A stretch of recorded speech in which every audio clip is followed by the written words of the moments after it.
Le Bouffon Vert, le Docteur Octopus, l'Homme Sable, Venom, et il en manque un... Ah oui, Bruce Campbell.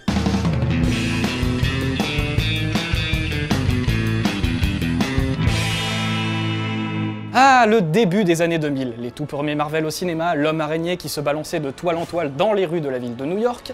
Vous l'avez compris, aujourd'hui on va parler de Spider-Man, mais seulement dans la trilogie de Sam Raimi, car oui, sachez-le, selon une certaine théorie, on s'est tous bien fait avoir. 3 films donc, sortis entre 2002 et 2007, et dans lesquels Peter Parker affrontait pas moins de 4 super méchants, le Bouffon Vert bien sûr, qui est un petit peu à Spider-Man ce que le Joker est à Batman, le Docteur Otto Octavius avec ses bras mécaniques super relous à éviter, le bac à sable ambulant qui avait un petit peu le même pull que Freddy Krueger, et bien sûr Venom, ou comment un gentil photographe s'est transformé en véritable machine à tuer.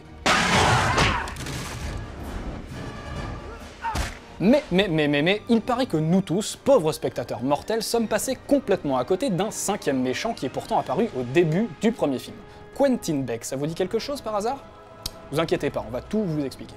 Il y a quelques jours, ont été dévoilés sur la toile quelques storyboards de Spider-Man 4, parce que oui, à la base, il devait y avoir un Spider-Man 4, sur ces dessins préparatoires, on peut voir l'homme araignée en train d'affronter de nouveaux ennemis. Lui, c'est le Vautour, un méchant culte des comics qui devait être incarné par John Malkovich. Mais celui qui va vraiment nous intéresser ici, c'est lui, mesdames et messieurs, Mysterio. Qui est Mysterio? Mysterio, le voilà, en tout cas tel qu'on peut le voir dans les comics. Un criminel qui rêve de devenir acteur, qui adore par-dessus tout se déguiser, et qui est un véritable expert dans l'art des effets spéciaux et de l'illusion. Selon certaines rumeurs, c'est l'acteur Bruce Campbell qui aurait pu l'interpréter dans Spider-Man 4. Et c'est là que les choses deviennent intéressantes. Bruce Campbell, comme vous le savez tous, si vous le savez pas, on vous le dit, est l'acteur fétiche de Sam Raimi et apparaît dans à peu près tous ses films, notamment Darkman, la trilogie des Evil Dead et les 3 premiers Spider-Man dans lesquels il fait des caméos. Et si ces 3 apparitions n'étaient pas des caméos, mais tout simplement les 3 facettes d'un seul et même personnage, 3 visages d'un type qui adore se déguiser et embêter Peter Parker, Quentin Beck, alias Mysterio. Dans le premier film, il incarne le présentateur du combat de catch dans lequel Peter Parker affronte le terrible Tronçonneur. C'est pas le type le plus agréable du monde, on va être clair, mais c'est quand même lui qui donne son surnom à Spider-Man. Et puis, tout comme Mysterio, c'est un homme de spectacle. L'araignée humaine, c'est ça derrière le mur magasin? Non. Oh, ça craint.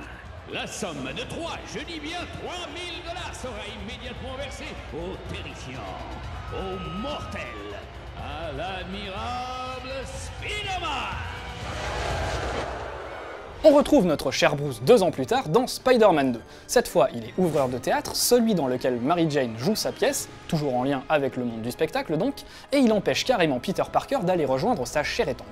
Sans compter que vous noterez bien, il insiste particulièrement sur un tout petit mot. Navré, monsieur. Personne n'est admis après la fermeture des portes. Ça permet de maintenir l'illusion. L'illusion, la spécialité de Mysterio. La preuve, c'est que si c'est bien lui, on le retrouve en restaurateur français dans Spider-Man 3, celui qui est censé organiser la demande en mariage de Peter Parker, un véritable fiasco, soit disant passant.